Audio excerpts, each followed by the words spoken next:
Hello student, आज हम अपने वीडियो में एनसीएफ शिक्षक शिक्षा की आवश्यकता और महत्व के बारे में अध्ययन करेंगे। यानी राष्ट्रीय पाठ्यक्रम संरचना 2009 की क्या आवश्यकता और महत्व है। जैसे कि शिक्षक शिक्षा में सुधार किए बिना सर्वांगीण विकास की जो अवधारणा है वो पूर्ण नहीं हो सकती है। शिक्षा के क्षेत्र में आई क्रांति ने शिक्षकों के दायित्व में अभूतपूर्व वृद्धि की है, जिसके परिणाम के लिए निर्धारित पाठ्यक्रम में भी परिवर्तन आवश्यक है। इसी प्रकार के अनेक प्रमुख कारण हैं जो उसकी आवश्यकता और महत्व में वृद्धि करते हैं और बताते हैं कि इसकी आवश्यकता और महत्व क्यों स्वीकार की है। सबसे पहले है शिक्षा के सार्वभौमिकरण के लिए, यानी सबसे पहले इसकी जो आवश्यकता और महत्व स्वीकारा है वह है शिक्षा के सार्वभौमिकरण के लिए। शिक्षा के सार्वभौमिकरण के लक्ष्य की प्राप्ति के लिए राष्ट्रीय पाठ्यक्रम संरचना शिक्षक शिक्षा 2009 की आवश्यकता अनुभव की गई, क्योंकि शिक्षा के सार्वभौमिकरण के लक्ष्य की प्राप्ति के लिए शिक्षक की महत्वपूर्ण भूमिका होती है और इस पाठ्यक्रम में शिक्षक के अंदर उन सभी योग्यताओं का विकसित करने का प्रावधान किया गया है जो कि शिक्षा के सार्वभौमिकरण के लक्ष्य को प्राप्त करने में सहायक होते हैं, क्योंकि शिक्षक जो होता है वह पाठ्यक्रम की अहम कड़ी होता है। इसलिए जैसे छात्र के प्रति आत्मीय व्यवहार, शिक्षण अधिगम प्रक्रिया को रुचिपूर्ण बनाना तथा शिक्षा को खेल एवं गतिविधियों से जोड़ना, ये सारे कार्य इस पाठ्यक्रम के माध्यम से एक शिक्षक द्वारा ही संपन्न किए जा सकते हैं। उसके बाद है निःशुल्क एवं अनिवार्य शिक्षा के लिए, यानी वर्तमान समय में जो सरकार है उसका उद्देश्य जो है वो 6 से 14 वर्ष के जितने भी बालक है उनको निःशुल्क शिक्षा एवं अनिवार्य शिक्षा प्रदान करना है। इसके लिए शिक्षकों के दायित्व में वृद्धि होना स्वाभाविक माना गया है। जैसे कि एनसीएफ शिक्षक शिक्षा 2009 में शिक्षकों के सामुदायिक सहयोग प्राप्त करने के लिए तथा छात्रों के साथ आत्मीय व्यवहार के लिए अनेक जो कौशल है वह सिखाए जाते हैं, जिससे शिक्षक अधिक से अधिक छात्रों का नामांकन कराने में सफल होते हैं। वही जैसे कि भाई अपने जैसे विद्यालय में अगर कोई सामुदायिक कार्य होता है तो समाज के लोगों को बुलाना, और समाज में यदि कोई कार्य होता है तो विद्यालय के शिक्षक को बुलाना, इस तरीके से सामुदायिक भावना का विकास होता है, जिसके परिणाम स्वरूप अगर दोनों एक दूसरे का सहयोग करेंगे तो नामांकन में भी वृद्धि होगी। तीसरा परिवर्तित समाज के लिए, यानी वर्तमान समय में जो पर्यावरणीय मूल्य है वो वैज्ञानिक मूल्यों का प्रभाव देखा जाता है। इसलिए एनसीएफ 2009 शिक्षक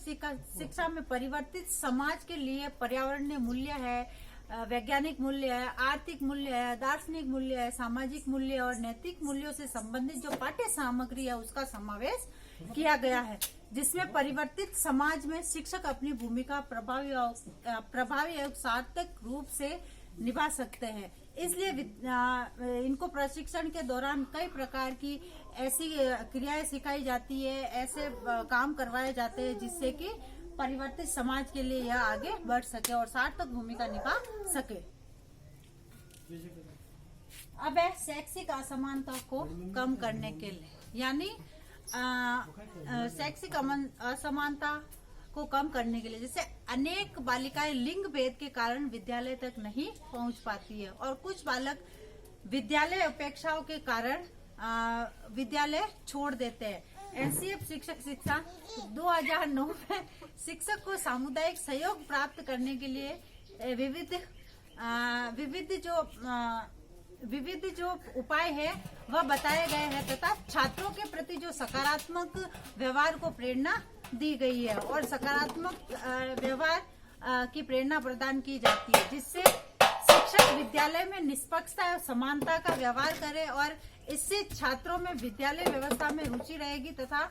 किसी प्रकार की असमानता की स्थिति उत्पन्न नहीं होगी। तो इसलिए उसी के परिणाम स्वरूप वर्तमान समय में जो है वह इस असमानता को दूर करते हुए आज प्रत्येक बालक बालिका एक साथ विद्यालय में अध्ययनरत है। उसके बाद है नवीन चुनौतियों के समाधान के लिए, यानी जो शिक्षा में जो नवीन चुनौतियां आ रही है उसके समाधान के लिए इसका इसकी आवश्यकता और महत्व स्वीकार की गई है। यानी वर्तमान समय में जो है वो शिक्षकों के लिए नवीनतम चुनौतियों का भंडार है। आज प्रत्येक समाज में रूढ़ियों का भंडार है जो समाज को आगे जाने से रोकती है, और इस स्थिति में शिक्षक का दायित्व होता है कि वह दायित्व अधिक बढ़ जाता है इस स्थिति में। अतः आवश्यक है कि शिक्षकों को प्रशिक्षण में उन सभी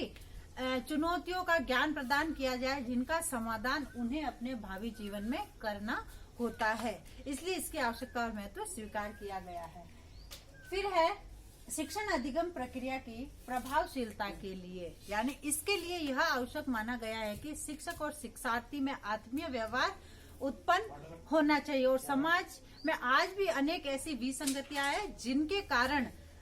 और जिनके दबाव के कारण शिक्षक भेदभावपूर्ण व्यवहार करता है, जो कि शिक्षण अधिगम प्रक्रिया को भी प्रभावित करता है। और एनसीएफ 2009 शिक्षक शिक्षा में उन सभी उपायों का वर्णन किया गया है जिससे छात्र और शिक्षक एक दूसरे के प्रति आत्मीय व्यवहार कर सके और समीप आ सके, तथा दोनों में जो है दोनों के मध्य आत्मीय व्यवहार बन सके। उसके बाद है छात्रों में अंतर्निहित क्षमताओं का विकास, यानी जो एनसीएफ शिक्षक शिक्षा में इस प्रकार के तथ्यों की पूर्ण व्यवस्था है जो कि छात्र अध्यापकों की निरीक्षण है, मनोवैज्ञानिक शक्ति है, उसका विकास करता है। जैसे मनोवैज्ञानिक सिद्धांतों का ज्ञान है, शिक्षण कौशलों का ज्ञान है, और व्यवहार है, व्यवहार का निरीक्षण है, पर्यवेक्षण का ज्ञान है आदि के जरिए छात्रों में जो अंतर्निहित उनके अंदर जो क्षमताएं होती है उसके विकास के लिए इसकी आवश्यकता और महत्व को स्वीकार किया गया है। उसके बाद है जीवन कौशलों के विकास के लिए, यानी शिक्षा का अर्थ मात्र विद्यार्थियों को पुस्तकीय ज्ञान देना ही नहीं बताया है, वरन छात्रों को उस ज्ञान का जीवन में उपयोग करना सिखाता है, यानी दैनिक जीवन में उपयोग करना सिखाता है। वर्तमान जो एनसीएफ शिक्षक शिक्षा 2009 में छात्राध्यापकों में जीवन कौशलों के विकास के लिए पूर्णतः व्यवहारिक कार्यों का समावेश किया गया है, जिससे छात्राध्यापक समुदाय के बीच में जाकर अपने कार्यों को संपन्न कर सके। इसके लिए जैसे स्काउट है, गाइडिंग है, ये जो कैंप वगैरह होते हैं, और राष्ट्रीय समाज सेवा और श्रमदान आदि ऐसे कई कार्य है जो इनके पाठ्यक्रम में सम्मिलित किए गए और जिनके आधार पर इनमें जीवन कौशल का विकास होता है और आगे जाकर वह इसी प्रकार की शिक्षा प्रदान करने की कोशिश करते थे। इस जीवन कौशल के विकास के लिए इसकी आवश्यकता और महत्व को स्वीकार किया गया। उसके बाद है समाज की आवश्यकता पूर्ति के लिए, यानी वर्तमान समाज में जो शिक्षक है, शिक्षालय है और शिक्षा है, उस समाज की अधिक अपेक्षा है। इन तीनों से समाज की अधिक अपेक्षाएं रहती है, इसलिए एक ऐसे पाठ्यक्रम की आवश्यकता प्रारंभ से ही अनुभव की जा रही थी जो कि छात्राध्यापकों को सामाजिक आवश्यकताओं की पूर्ति की क्षमता उत्पन्न करा सके। अतः इसमें छात्रों को सामुदायिक सहयोग प्राप्त करने तथा सामाजिक समीपता दोनों के ही उपाय बताए गए हैं, जिससे छात्राध्यापक समाज की आवश्यकताओं को समझे और उनकी पूर्ति करे, यानी उसके आसपास रहकर उनके समाज की जो आवश्यकता है उनकी पूर्ति को समझकर समस्याओं को समझकर उसकी पूर्ति की आवश्यक रूप से कार्य कर सके। उसके बाद है अंतर्राष्ट्रीय सद्भावना के लिए, यानी वर्तमान समय में जो संपूर्ण विश्व का विकास एक समाज के रूप में हो रहा है, इसलिए प्रत्येक राष्ट्र एक दूसरे के विकास में पूर्णतः सहयोग करता है और इस स्थिति में शिक्षा का स्वरूप भी राष्ट्रीय सद्भावना के अनुरूप होना चाहिए। जैसे कि एनसीएफ शिक्षक शिक्षा 2009 में छात्राध्यापकों के लिए विभिन्न प्रकरणों का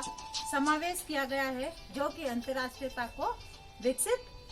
कर सके या अंतर्राष्ट्रीयता की भावना को विकसित करता है। इस प्रकार से कहा जा सकता है कि एनसीएफ शिक्षक शिक्षा 2009 जो है वह वर्तमान समय की मांगों की पूर्ति के लिए परम आवश्यक मानी गई है, क्योंकि इससे एक आदर्शवादी शिक्षक को विकसित करने की पूर्ण व्यवस्था की गई है जो कि समाज के लिए आदर्श होगा तथा सर्वांगीण विकास की अवधारणा में पूर्ण सहयोग करेगा। इसलिए इस पाठ्यक्रम की व्यापकता का समावेश किया गया है तथा इसकी आवश्यकता और महत्व को स्वीकार किया गया है। धन्यवाद।